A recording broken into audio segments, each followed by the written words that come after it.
bem-vindos ao podcast do Instituto Ludwig Fomes Brasil. Meu nome é Bruno Garchagen. Hoje eu converso com Daniel Fraga, administrador de sistemas Linux e vlogueiro.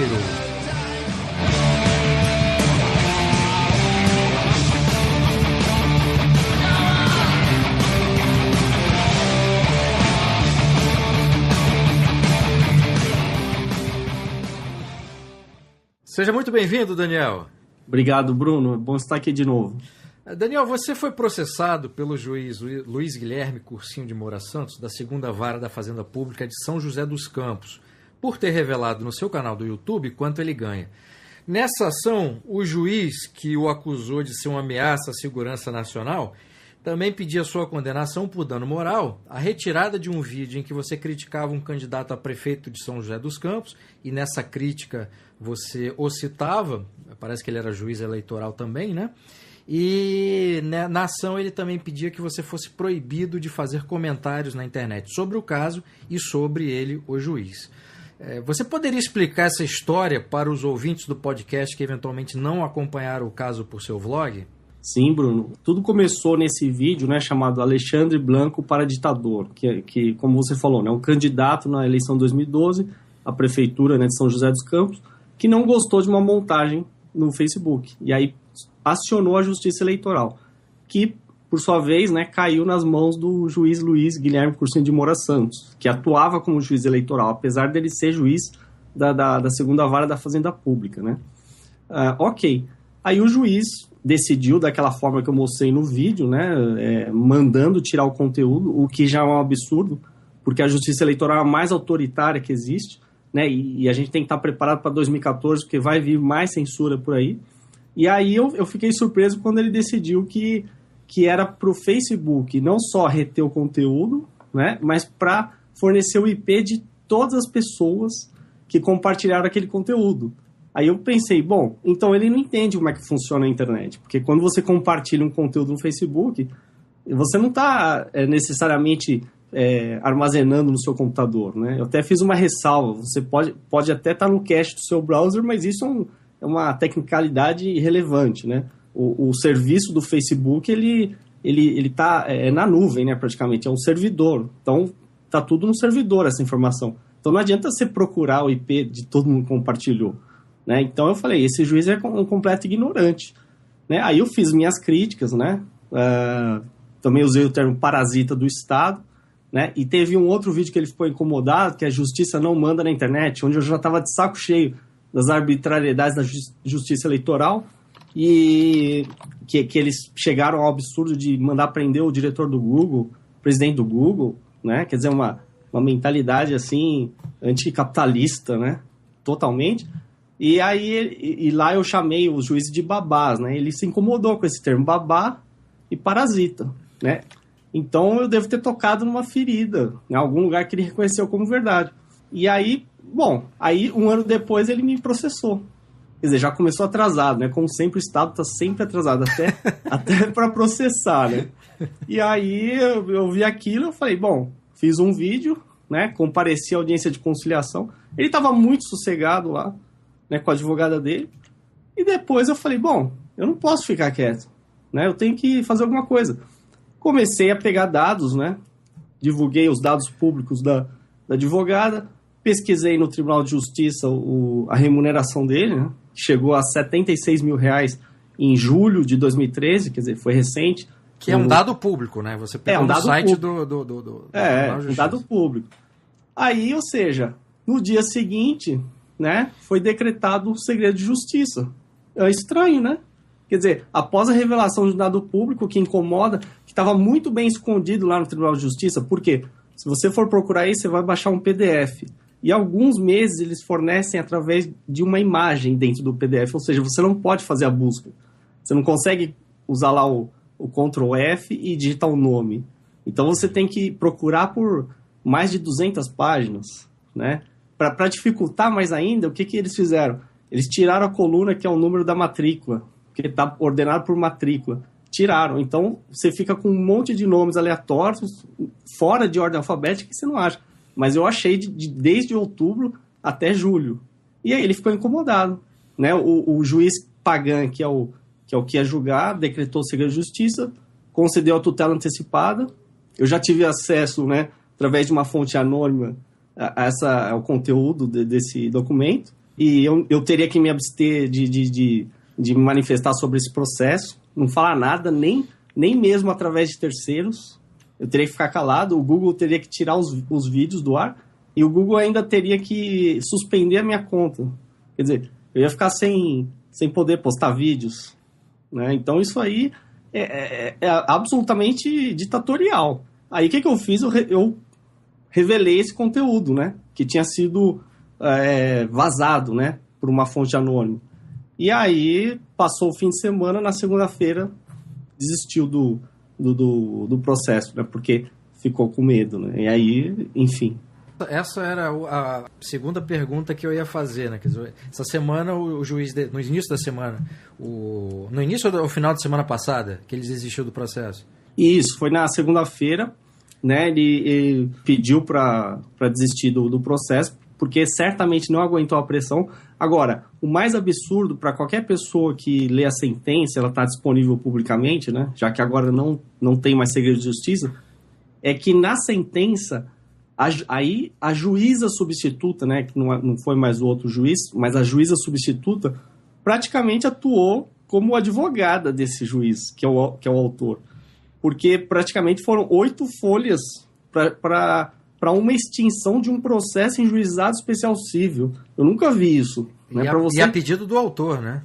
Exatamente. Para você extinguir o processo, o que você precisa? Bom, o autor desistiu da ação. Ok, desistiu da ação. Extinto o processo, acabou. Uma folha basta, né? Se quiser fundamentar, talvez um parágrafo. Agora, 8 folhas, citando comentários do Facebook, comentários desfavoráveis à minha pessoa, claro, né? Como se fosse maioria. Quer dizer, quase que pedindo desculpa para a internet, né? E de uma forma muito arrogante, prepotente e autoritária, porque em vez de admitir que desistiu porque teve medo, né, ele quis dizer que não, que pensou bem e entendeu uma outra coisa, quer dizer, como se fosse aquela pessoa que te chama para briga e a hora que você vai para cima, ela fala, não é por aí, calma aí, você entendeu errado, né? Então, na verdade, ele ficou com medo, né, e desistiu e ponto final, porque ele viu que isso aí teria repercussões muito maiores, né? E a prova de que o tempo todo esse pessoal estava com medo como você falou na primeira pergunta, eles chegaram a invocar a Lei de Segurança Nacional. Quer dizer, agora um simples vlogueiro, né, que não é nem todo mundo conhece, poucas pessoas acompanham, em relação aos maiores aí do YouTube, agora é uma ameaça à Lei de Segurança Nacional, né? É um exagero, né? Ou então é um elogio, né? Pode ser também, né? Agora, por que você acha, nesse caso aí, você revelou num determinado momento quanto é que ganhava esse juiz? Por que você acha que os servidores públicos ficam tão incomodados com a revelação de seu salário, sendo que essa informação está disponível para quem quiser vê-la? Uma coisa que eu quero aproveitar da sua pergunta, Bruno, é o seguinte. Primeiro, fazer uma explicação em relação à lei de acesso à informação, né, que é uma lei que, na prática, ela não funciona. Eu já fiz tentativa de uso dela várias vezes. De algumas vezes falaram que minha data de aniversário estava errada, como se eu não soubesse a data de aniversário. Sempre dão uma desculpa esfarrapada para não revelar informação, né? Nesse caso, os dados estão disponíveis lá, baixando o PDF, né? E frisar de novo, eles dificultam ao máximo que você acesse. Quer dizer, mesmo dizendo que eles estão públicos, para você, eu desafio alguém agora, ir lá no Tribunal de Justiça de São Paulo, no site, baixar um PDF, por exemplo, de agosto, eu não sei, ou de julho mesmo, e tentar procurar pelo nome desse juiz, né? Luiz Guilherme Cursinho de Moura Santos, para ver se você acha. Porque através de uma imagem, como é que você vai buscar, né? Então, respondendo a sua pergunta, eles se incomodam porque justamente, no fundo, eles sabem o tanto que eles estão ganhando muito mais do que vale o trabalho deles. Quer dizer, se é que dá para chamar de trabalho, né? Como eu gosto de dizer, algo que depende do roubo, que as pessoas chamam de imposto, e é desviado de nossos bolsos para abastecer o deles, né? E a gente vê coisas que são análogas a um tapa na cara, como, por exemplo, uma remuneração de, por exemplo, R$22.000, mas você vê uma coluna lá, vantagens eventuais, sei lá, 50 mil. Como é que é eventuais? Né? E mais uma série de benefícios, e aí a remuneração fica estratosférica. Então, assim, na verdade, eles sabem que o trabalho deles, entre aspas, não vale o que eles ganham. Então é muita arrogância, né? Porque, na verdade, é totalmente diferente de um serviço de mercado, onde é uma troca voluntária e você tem que conquistar o cliente. Ali eles não têm que conquistar ninguém, né? O serviço público é justamente a oposição do que acontece no mercado. Enquanto o mercado precisa conquistar mais consumidores, o serviço público ele precisa de cada vez menos, né? E eles querem cada vez menos atender as pessoas que supostamente eles deveriam atender, né? Daniel, duas partes das suas respostas me chamaram a atenção. Eu queria fazer uma pergunta juntando as duas. Na primeira resposta que você me deu, você não falou claramente, mas deu a entender, pelo menos, ou assim eu entendi, que a justiça, de forma geral, não está, quer dizer, a atuação dos juízes, não está preparada para entender as novas tecnologias, nesse caso a internet, como é que funciona e tudo, e você citou a forma como o próprio compartilhamento de conteúdo é feito na internet, né? A questão do rastreamento dos IPs. A outra coisa que você me falou é que, se você quiser consultar, nesse caso específico, a remuneração dos juízes, eles criaram uma imagem e não um PDF, que normalmente é o que se faz, ou então colocar em HTML, né? Então, criaram uma imagem por alguma razão, e você está me dizendo que provavelmente será porque queriam dificultar a busca, né? Então, quer dizer, num caso você tem um desconhecimento de como funciona, e em outro você tem uma forma de tentar esconder uma informação usando a tecnologia.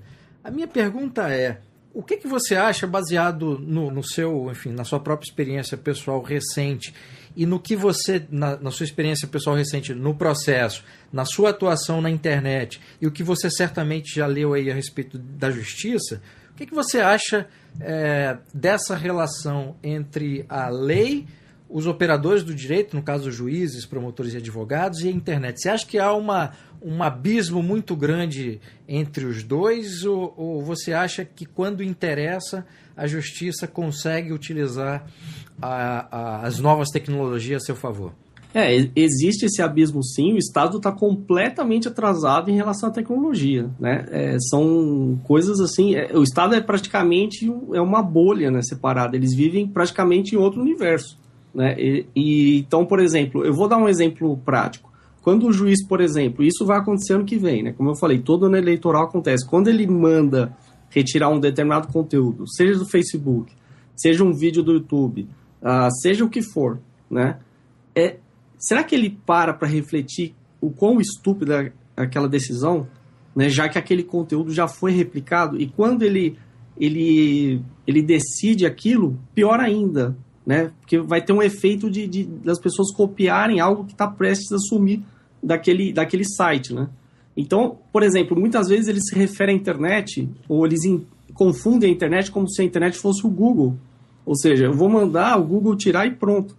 Mas não é só o Google que existe, existem diversas outras empresas, né? Então, nesse ponto, eles não entendem nada. Agora, em relação a você falar que, por outro lado, eles usam a tecnologia a favor deles, né, mostra o tanto que eles são canalhas, né? Porque ali sim, então, provavelmente tem uma equipe técnica, né, de informática que eles podem consultar, enfim, e eu imagino sim que deve ter alguma estratégia ali nos bastidores para falar, não, tudo bem, já que a gente vai ter que obedecer, vamos publicar esses dados, mas vamos fazer de uma forma, né, que ninguém acesse, ou seja, aproveitando, já que a lei não especifica, que tem, como você falou, tem que ser em HTML, que seria o ideal, colocar, ou algum formato que o próprio Google faça a busca, né? Já que a lei não especifica isso, então vamos disponibilizar de qualquer forma, né? Se precisar colocar dentro de um, sei lá, compactado no arquivo zip para dificultar mais, enfim, para quem já usou, por exemplo, a lei de acesso à informação em qualquer órgão público, né, que foi recentemente aí tão comemorado, vê a dificuldade que é, né? O tanto que eles dificultam. Qualquer detalhe que você errar ali no pedido já dá uma resposta ali toda burocrática, formal, dizendo que não é possível atender, Você alguma vez já usou essa lei para pedir alguma informação, não? Usei, por exemplo, o caso lá da Cindinha Campos, quando ela me processou. Eu fiz a mesma coisa, né? Eu falei, bom, então tá. Eu vou acionar a lei de acesso à informação, vou usar nessa lei na própria Assembleia Legislativa do Rio de Janeiro, que eu queria saber, né? Me informaram que talvez o filho dela trabalhasse lá. E aí eu falei, bom, eu quero saber então, se ele trabalha lá realmente, vamos ver. Nunca me responderam, quer dizer, disseram que eu errei a data de aniversário. Como é que eu não vou saber quando eu faço aniversário? Né? Se as pessoas... Não, isso não existe. Se as pessoas forem lá no site da Assembleia Legislativa do Rio de Janeiro, podem ir agora, consultem lá a parte de lei de acesso à informação, e se é que está lá a minha ainda, né? Deve estar lá a minha. Mas tem várias respostas já prontas, entendeu? Falando, ó, tem um erro, não forneceu a informação corretamente, ou não forneceu o CPF, ou não forneceu não sei o quê. Quer dizer, já é pronto para não funcionar, né? Então é uma forma de falar assim, ó, a gente cumpre, mas na prática a gente segura essas informações, né? Eu usei agora nesse caso do Tribunal de Justiça de São Paulo, e enfim, mas eles, por exemplo, se não for assim na forma de acusar o demandante da informação de ter errado uma informação, ou seja, se eles não acusam você de ter errado, né, o preenchimento do formulário, então eles dão uma resposta que é obscura, né? Por exemplo, eu perguntei se esse juiz Luiz Guilherme Cursinho da Moura Santos tinha autorização para, por exemplo, trabalhar em São José dos Campos, porém morar em Taubaté, porque a Constituição diz que ele tem que morar na mesma cidade, né, da comarca que ele trabalha. Aí responderam que ele tem autorização. E se encontra no dia, se eu não me engano, 22 de maio de 2012, do Diário Oficial lá da Justiça. Tá, aí você vai procurar lá, Diário, né, Diário da Justiça, Diário Oficial da Justiça. São um monte de páginas. A forma como eles fornecem aquilo é horrível. Então, assim, não facilitou em nada, né? Você tem trabalho.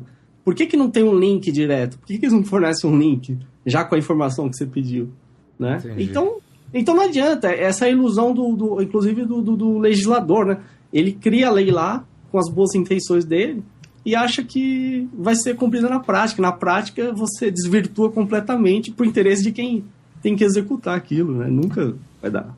Ainda sobre tecnologia, antes da gente iniciar a entrevista, você está me falando que se o processo avançasse, você ia utilizar aquilo que você chamou o argumento Bitcoin. Eu queria que você explicasse o que é isso, porque é uma ideia muito, muito interessante. Exatamente. Só para quem não sabe, explicar para as pessoas que não conhecem Bitcoin. Bitcoin é uma moeda digital descentralizada. Tá? Ela foi criada por um sujeito de pseudônimo Satoshi Nakamoto, né, em 2008. Né? Foi em 2009 que começou, após a crise de 2008. Né? E a ideia é a seguinte, né? Você tem uma moeda que é totalmente descentralizada, não depende de Banco Central, né? Não pode ser falsificada, é totalmente baseada em criptografia. Então, basicamente, através de um esforço matemático computacional, você pode minerar essa moeda, né, e ter uma previsão de ter 21 milhões de bitcoins, né, no máximo. Sendo que cada bitcoin pode ser divisível até 100 milhões de partes, e se você somar todas essas partes, seriam 2 quadrilhões de unidades. Então, assim, é mais do que suficiente para ser usado no mundo inteiro. Então, o que acontece? O Bitcoin ele começou com valor zero, né? E hoje já está por volta de 130, 140 dólares. Então, isso só para introduzir. Então, eu falei o quê? Bom, então tá, ele quer, na ação inicial, ele queria 40 salários mínimos, né? Mais 5 mil reais para cada citação do nome dele, né? Referente à pessoa dele.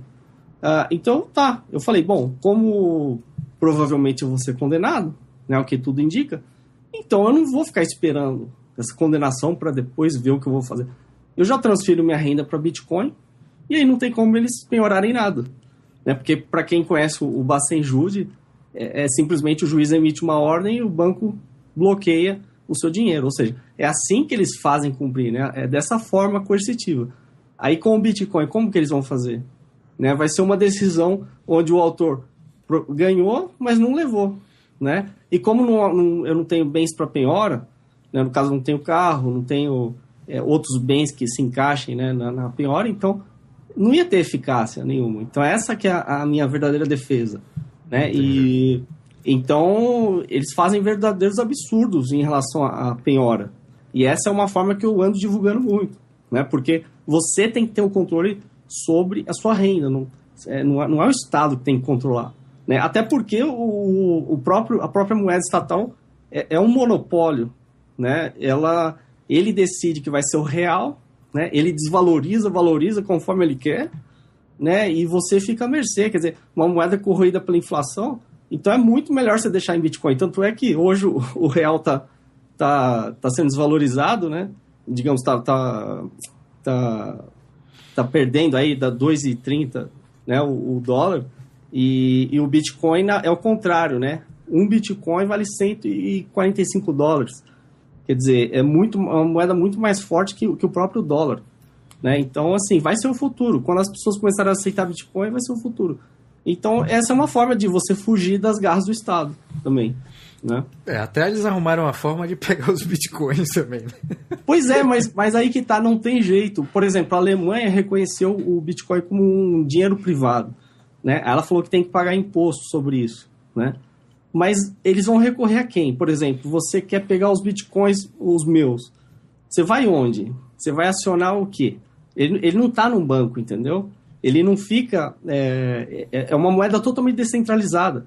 Então, assim, não tem para onde você pegar, entendeu? Porque é totalmente baseado na criptografia, descentralizada, e mesmo que eles viessem aqui, por exemplo, vamos supor que eles achassem que os Bitcoins ficam numa máquina. Eles podiam apreender meu computador, eu tenho um backup da carteira, pronto, entendeu? Eu já tenho meus Bitcoins numa outra fonte, em um outro lugar. Então, não tem um lugar central para atacar, entendeu? Isso é que vai colocar o Estado de joelho. Isso aí é a maior arma contra o Estado, entendeu? É uma coisa que ainda algumas pessoas não entendem, mas essa é realmente a maior sacada contra o Estado que eu já vi. Agora, Daniel, saindo dessa questão dos Bitcoins e falando sobre liberdade de expressão, que foi uma expressão que você usou bastante durante todo esse caso, nos comentários que você fez sobre o processo, você afirmou, como eu acabei de dizer, que se tratava de um caso de cerceamento de liberdade de expressão. E essa discussão sobre liberdade de expressão é uma discussão bastante antiga, e um dos pontos é se há ou deve haver limites a essa liberdade, e também em relação ao direito do ofendido de ter reparado o dano eventualmente sofrido. Qual é a sua opinião sobre essa questão? Quer dizer, se há ou deve haver limites à liberdade de expressão, levando em consideração esse ambiente de internet, de novas tecnologias que a gente estava conversando agora há pouco? Então, eu gosto sempre, inclusive eu citei o tempo todo na descrição dos vídeos o Murray Rothbard, né? E por consequência até o Walter Block, que a conclusão lógica é a seguinte, né? Se a pessoa não está violando o direito de propriedade, né, a liberdade de expressão, ela não tem limites, né? Aquele exemplo clássico, né, para reforçar, a pessoa não vai gritar fogo numa sala de cinema porque viola o direito de propriedade do dono e do público que pagou, né? Mas tirando isso, não pode ter limites. Inclusive, nessa sentença da juíza, né, onde ela extinguiu o processo, ela quis diferenciar, falar que a intenção do autor era discutir o excesso de liberdade de expressão, né? E que eu tentei desvirtuar falando que era uma discussão sobre liberdade de expressão. Mas, na verdade, quando você fala excesso de liberdade de expressão, isso implica em um limite, né? Aí eu pergunto, quem é que vai definir esse limite? Né? O Estado? Coisa nenhuma, entendeu? Ninguém tem que... Eu não preciso de alguém para definir o limite da minha liberdade de expressão, desde que eu não esteja violando o direito de propriedade de ninguém, né? Então, por exemplo, em relação à internet, tem que ser livre, né? Não pode ter limites. Em relação a você publicar um livro, fazer um filme, enfim, emitir opinião, escrever um artigo, né? Por que deveria ter limite? Tudo bem, entendi. Aí você restringiu a questão da propriedade. Agora, nesses casos em que uma pessoa é ofendida, difamada ou injuriada por algum tipo de afirmação ou algum tipo, enfim, de ofensa, que a pessoa que a profere acredita que está expressando essa liberdade de expressão. Nesses casos, o que você acha que deve ser feito? Então, eu acho que os crimes contra a honra devem ser abolidos pelo seguinte, né? Voltando ao próprio Rothbard ou Walter Block. Quando você fala em, por exemplo, injúria, difamação ou calúnia, né? Você está falando de crimes contra a honra. Você está preocupado com o quê? Com a sua reputação. Só que, na verdade, o que a gente chama, né, de sua reputação não te pertence, né? A sua reputação é o que eu penso de você, o que outros pensam de você. Então, não é você que controla o que os outros pensam. Então, por exemplo, eu vou dar um exemplo bem prático aqui. Por exemplo, se eu chamo esse juiz que me processou de ladrão, ele vai falar que isso é uma calúnia, uma acusação falsa, né? Aí eu vou falar que não. Por quê? Porque ele depende do imposto que eu considero roubo, né? Ainda que seja direto ou indiretamente, ele depende desse dinheiro, né? E ele, pior ainda, ele abriu um processo acionando o que eu considero a maior máfia de todas que é o Estado para tirar mais dinheiro do meu bolso. Então, eu tenho todo o direito de chamá-lo de ladrão, sim, né? Então, alguém vai falar, mas eu sou a favor do crime de calúnia. Nesse caso, então, eu seria condenado por calúnia, né? Aí já limitou a minha liberdade de expressão dentro do meu entendimento, no caso anarcocapitalista, né? Então, é isso que é o perigo de você criminalizar, né, difamação, injúria e calúnia, porque você está limitando, inclusive, certos entendimentos políticos, né? Certas visões de mundo, né? Você está dizendo que, basicamente, você fala, olha, então, como anarcocapitalista, você não pode dizer que imposto é roubo, porque roubo implica em um ladrão. E quem que é o ladrão? Né? Aí é o problema. E nesses casos que têm se tornado, infelizmente, muito comuns, por exemplo, numa escola em que um rapaz grava ou tira foto de uma menina em uma situação íntima e depois usa aquilo como um instrumento de ofensa moral, publicando aquilo na internet. Se essa pessoa alegar liberdade de expressão, como é que você acha que deve ficar essa relação? Então, porque aí nesse caso também você não tem só a questão no caso da vítima, né, dessa menina, quer dizer, nessa situação hipotética, né? Ela, quer dizer, ao se ver numa situação como essa, a pessoa tem um impacto emocional, né? Não é só a questão externa do que as outras pessoas acham, né? Então, esse caso, por exemplo, é parecido com o caso da Carolina Dickmann. Vazaram aquelas fotos, né? Ela não queria que tivesse vazado, mas vazou. Então, primeiro, do ponto de vista prático, né? A partir do momento que caiu na internet, não adianta mais. Aquilo lá vai se espalhar e essas fotos, por exemplo, da Carolina Dickmann, nunca mais vão sair da rede. Então, é fato. Então, a partir do momento que vazou, não tem mais jeito. Não tem o que fazer, né? Agora, por exemplo, o que poderia ser discutido é o seguinte, em relação justamente aos direitos de propriedade, né? Como é que foram obtidas essas fotos? Quer dizer, por exemplo, uma menina estava num quarto na casa dela e o namorado tirou as fotos dentro da casa dela, né, sem autorização. Quer dizer, estava na propriedade dela, onde supostamente tem que valer as regras daquele ambiente privado. Quer dizer, então que ele violou aquilo. É a mesma coisa, por exemplo, você está no cinema e como eu citei, né, a pessoa gritar fogo viola o direito de propriedade do dono da sala, né? Então, no ambiente privado, valem as regras privadas. Então, você poderia discutir nesse ponto. Agora, o problema é o seguinte, como a gente está falando da internet, a partir do momento que vazou, não tem o que fazer, né? Então, você poderia discutir a violação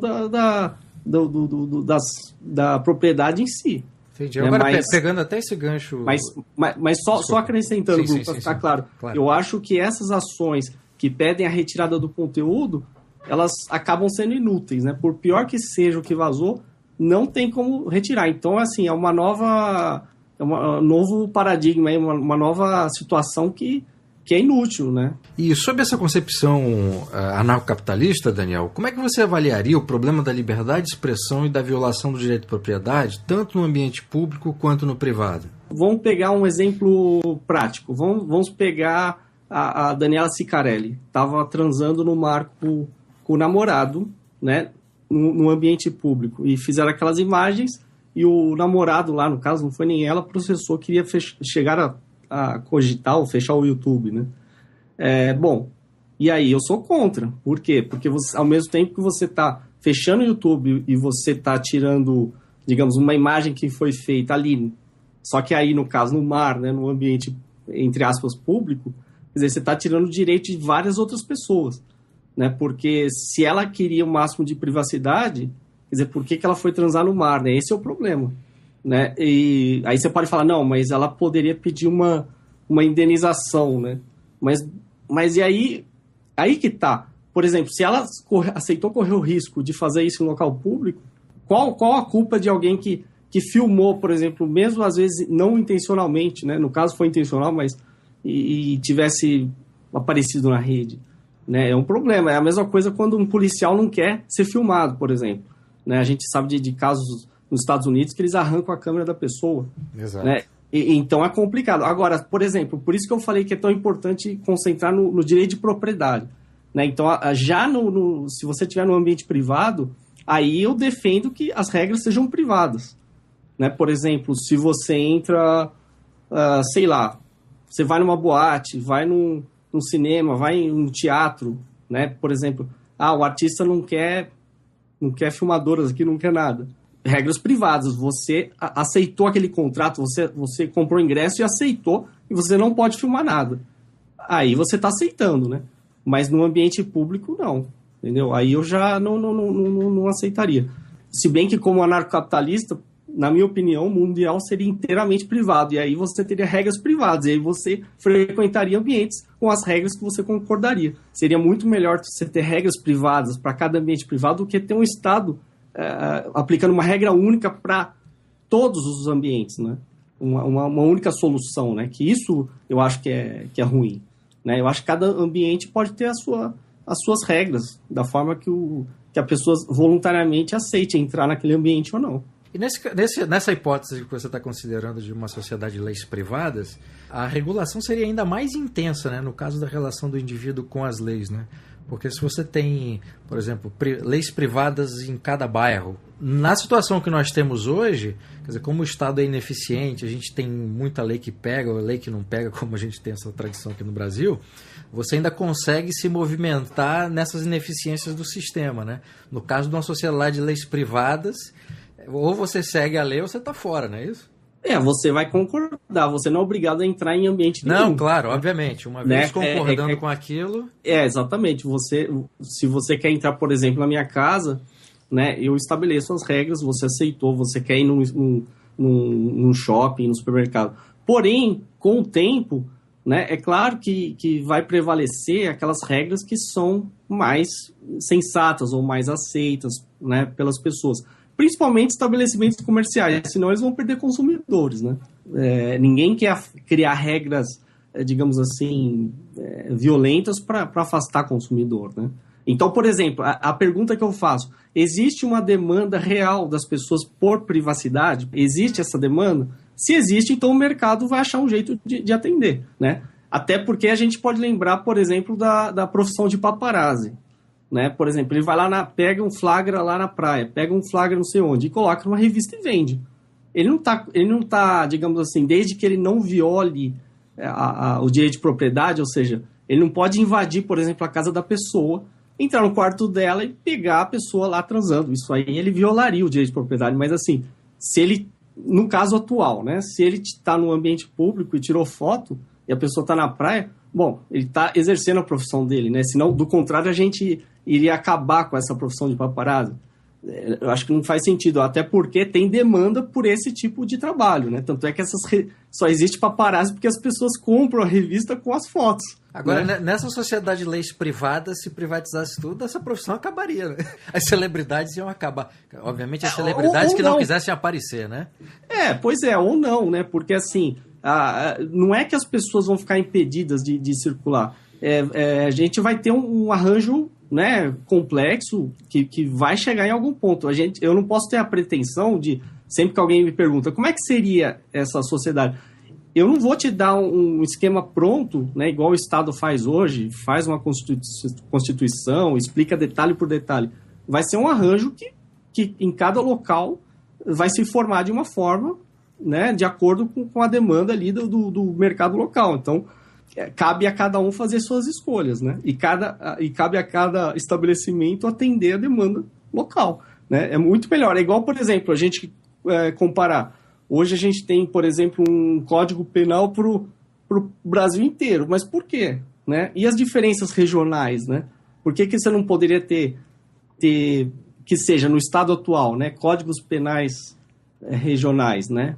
Seria mais próximo de um federalismo, né? Que seja. Mas no anarcocapitalismo seria talvez ainda mais refinado, né? A coisa mais, como você falou, chegando ao nível de bairro, talvez.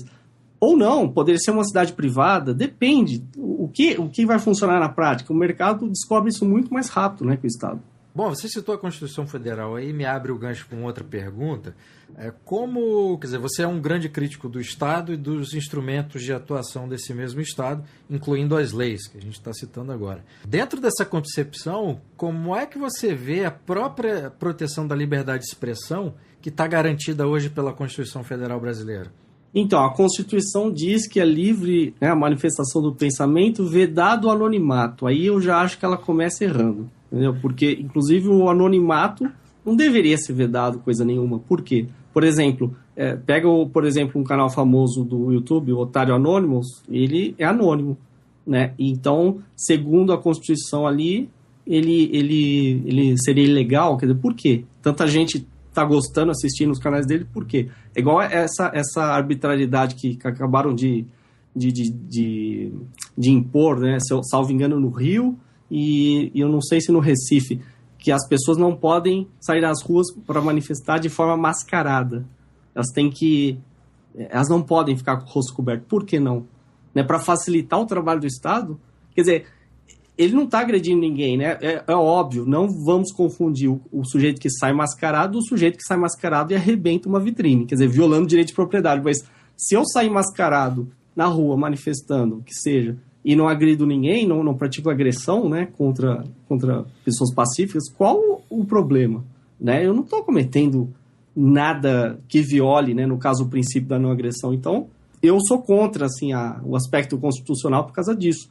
Né, da forma como eles chegam a essas conclusões. E pior ainda, é a própria Constituição também que prevê indenização por danos morais. Né? Só que danos morais é outra coisa extremamente subjetiva. Né? Um juiz decide que você tem que pagar, sei lá, R$1.000 por danos morais, o outro aumenta para 10 mil. Qual que é a base? Né? Como é que foi? Como é que chegaram nesses valores? Isso fica pela discricionariedade mesmo do juiz, não tem jeito. Então vira uma loteria e é complicado. E aí você tem uma indústria de dano moral. Tanto é que esse processo que eu sofri estava pedindo uma indenização por danos morais. Né? E quer dizer, então o fato de eu criar um vídeo e manifestar minha opinião causa um dano moral a esse juiz. Então se toda a população resolver fazer um vídeo e falar contra esse juiz, então qual vai ser o dano moral? Vai faltar, né? Bitcoin. Exatamente, né? Ou, por exemplo, se o Lula, por exemplo, a Dilma, né, fosse processar todo mundo por dano moral. Poxa vida, e aí, né? Aí fica fácil, né, para calar as pessoas, né?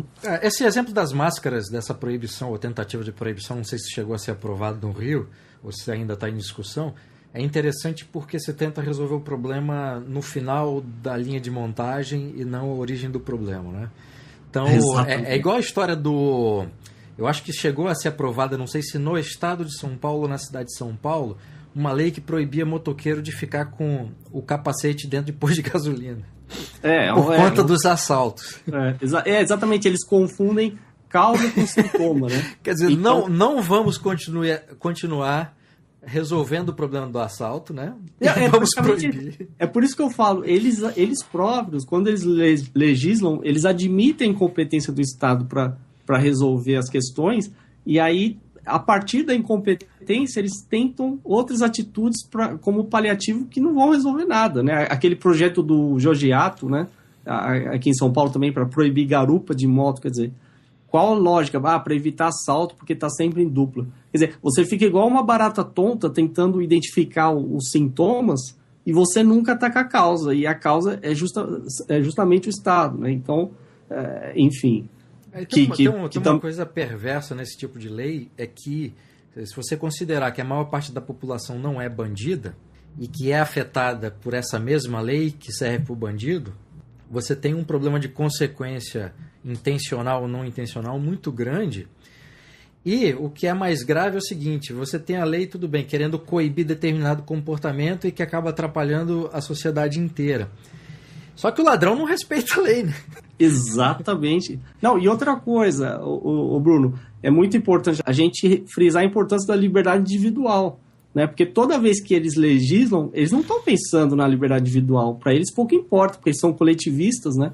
Eles querem basta alguns indivíduos fazerem alguma coisa, ou roubar, ou não sei o quê. Aí pronto, vamos imaginar uma lei, então, geral, que vai penalizar todo mundo, né? É como você matar uma formiga com uma bazuca, né? Ou seja, você tem inúmeros efeitos colaterais e eles estão pouco se importando. O que importa é a promoção política, né? Falar, eu propus isso aqui, né? E eu vou me eleger com isso, né? E nunca... E eles têm um desprezo pela liberdade individual incrível, né? A gente não tem... No Brasil nem se fala nisso, né? Pois é, eu acho que é um problema duplo. Uma parte de quem está no poder legislativo é ignorante a respeito das consequências da criação e da edição de lei, e outra parte o faz por ideologia mesmo, né? Então a sociedade fica refém dessas duas concepções que acaba por transformar a nossa sociedade numa sociedade legiferante. Então todo tipo de reação pública a qualquer evento, seja um evento trágico ou não, no caso de um crime, por exemplo, a ideia sempre é você reagir querendo criar uma nova lei ou querendo tornar uma lei mais severa, né? E no fim das contas você cria uma série de legislações ou que não funciona, que é inoperante e que tenta fazer com que a população se comporte de uma forma pela via legal. Exatamente. A fé, né? A fé no Estado e achar que a lei, a partir da lei, basta estar escrita para mudar a realidade, né? E aí eles chamam de conquistas, chamam de tudo que for, né? E, por exemplo, igual o recente movimento aí do passe livre, que, quer dizer, na sua essência já está errado, né? Porque eles estão pedindo a gratuidade do passe livre, enfim, mas não explicam quem vai pagar, né? Não vai resolver o problema, e no final vai continuar a mesma coisa, né? Só que aí, a partir daquele movimento, quer dizer, teve uma reação, como você falou, né? Renan Calheiros e os outros lá, vamos fazer isso e aquilo, quer dizer, na verdade isso até piora a situação, né? Você acaba concedendo maior poder a quem criou o problema, né? Eles estão pedindo mais Estado, né? Isso que eu falo, tomem cuidado, esse pessoal que sai nas ruas pedindo por mais direitos, vocês estão pedindo por mais Estado, vocês estão dando um tiro no pé, né? Então, por isso que eu falo, leiam, né?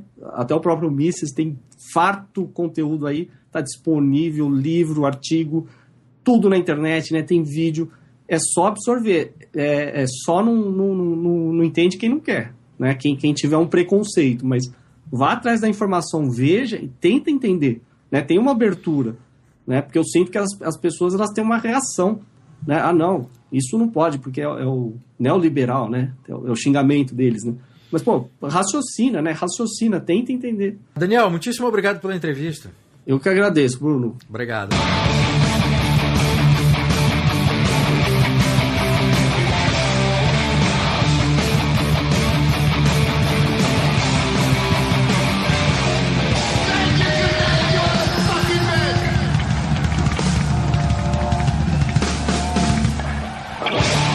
Esse foi o podcast do Instituto Ludwig Gomes Brasil. Meu nome é Bruno Garchagen.